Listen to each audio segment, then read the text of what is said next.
Bagian gelombang.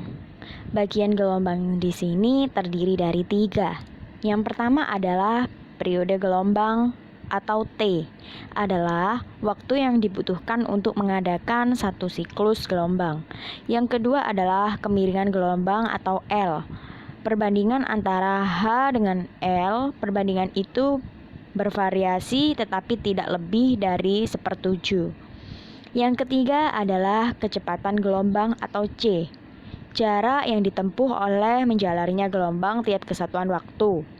Rumusnya adalah C sama dengan L dibagi T. Ada 5 faktor yang dapat mempengaruhi gelombang. Yang pertama adalah angin. Angin adalah aliran udara dalam jumlah yang besar diakibatkan oleh rotasi bumi dan juga karena adanya perbedaan tekanan udara di sekitarnya. Angin bergerak dari tempat yang bertekanan udara tinggi ke tempat bertekanan udara rendah. Yang kedua adalah gempa bumi atau letusan gunung api. Gempa bumi di sini adalah getaran yang terjadi di permukaan bumi akibat pelepasan energi dari dalam secara tiba-tiba dan menciptakan gelombang seismik. Gempa bumi bisa disebabkan oleh pergerakan kerak bumi atau lempeng bumi. Nah, letusan gunung api sendiri disebabkan oleh magma yang keluar dari dalam bumi. Yang ketiga adalah tanah longsor ke laut.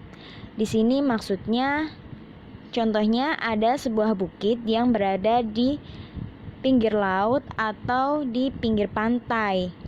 Nah, bukit tersebut mengalami tanah longsor dan akhirnya tanahnya jatuh ke laut dan dapat mengakibatkan gelombang.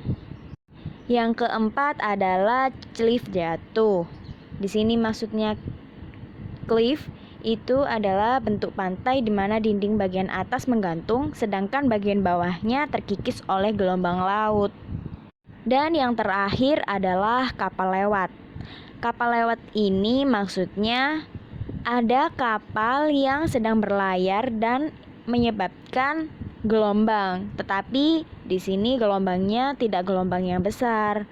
Memungkinkan gelombang di sini adalah gelombang kecil. Angin yang dapat menimbulkan gelombang. Ada beberapa faktor yang menjadikan angin bisa berubah menjadi gelombang. Yang pertama adalah kecepatan angin bertiup atau skala Beaufort. Yang kedua adalah lamanya angin bertiup. Yang ketiga, VET, yaitu jarak air tanpa rintangan di mana angin bertiup. Semakin besar VET, sehingga tinggi dan panjang gelombang air laut cenderung semakin meningkat. Yang terakhir adalah kedalaman laut. Menurut Thurman 1978, terdapat 3 faktor yang mempengaruhi pembangkitan gelombang. Ada 3 faktor. Yang pertama adalah kecepatan angin bertiup atau U. Yang kedua adalah lama atau durasi angin bertiup atau D. Yang ketiga adalah panjang VET. VET ini adalah daerah permukaan laut yang bertiup angin dengan kecepatan dan arah yang tepat. Perubahan menjalarkan gelombang dari perairan dalam ke perairan dangkal. Ada 5 perubahan.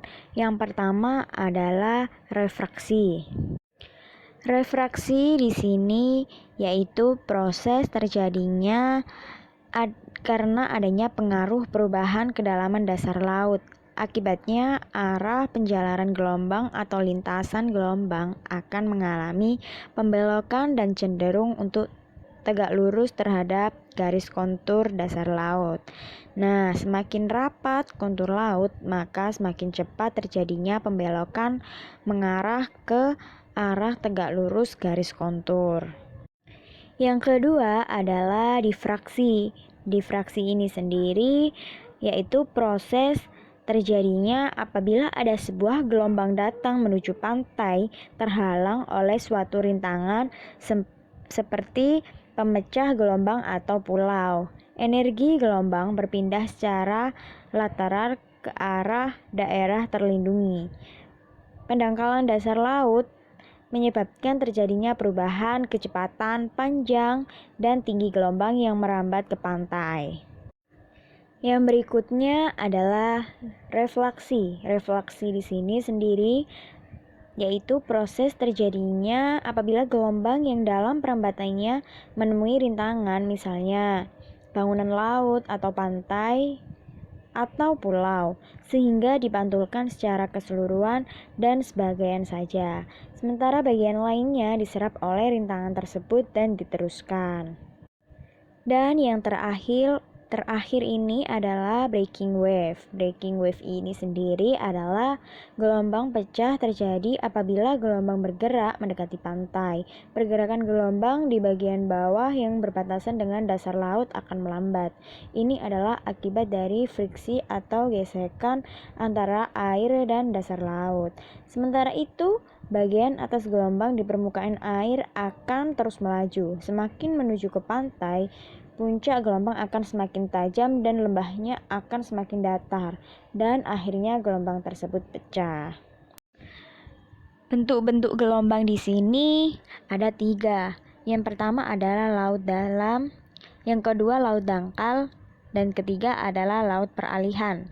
Bisa dilihat sendiri, laut dalam itu jika perbandingan antara kedalaman laut atau dikecil dan panjang gelombang lebih dari setengah, atau dikecil lebih dari L besar dibagi 2. Nah, jika laut dangkal di sini adalah jika perbandingan antara kedalaman laut dasar dikecil dan panjang gelombang kurang dari 1/20, atau dikecil dibagi L kurang dari 1/20, atau D kurang dari L dibagi 20. Sedangkan yang terakhir adalah laut peralihan ini bisa disebut dengan laut transisi.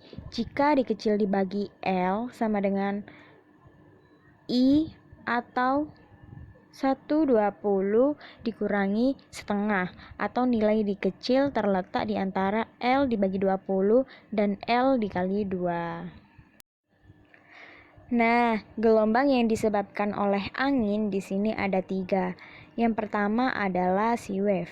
Sea wave ini adalah gelombang yang berada di laut, di mana angin menyebabkan gelombang itu mempunyai tinggi, periode dan arah yang merambat dan berubah-ubah karena kecepatan angin yang berubah-ubah pula. Yang kedua adalah swell. Swell di sini gelombang air laut yang merambat ke segala jurusan, kemudian sampai di laut di mana tidak ada angin bertiup. Swell mempunyai tinggi, panjang gelombang, dan kecepatan yang merambat dan teratur. Yang terakhir adalah surf. Surf ini adalah gelombang yang menjalar sampai di pantai dangkal. Gerakan makin lambat, panjang gelombang semakin pendek. Lereng depan semakin curam dan akhirnya puncak gel jatuh ke depan.